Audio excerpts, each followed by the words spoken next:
যারা কর্মচারীদের সাথে খারাপ আচরণ করে, যারা মানুষের কাছ থেকে শ্রম নিয়ে কাজ করিয়ে টাকা দেয় না, কিয়ামতের দিন তাদের বিরুদ্ধে মামলা দায়ের করবে কে? কে করবে? তিন শ্রেণীর ব্যক্তির বিরুদ্ধে আল্লাহ বলেন, আমি নিজেই কিয়ামতের দিন মামলা দায়ের করব।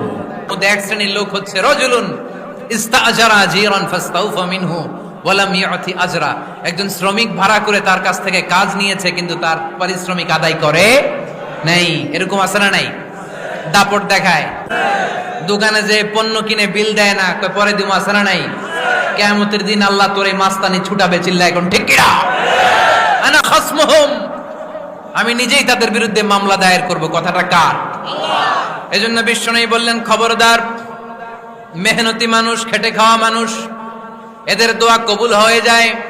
আতুল আজিরা আজরাহু ক্বাবলা আন ইয়াজিফা আরাকুহু। খবরদার, বিশ্বনবী বললেন, শ্রমিকের ঘাম শুকিয়ে যাওয়ার আগে তাদের পারিশ্রমিক মিটিয়ে দাও।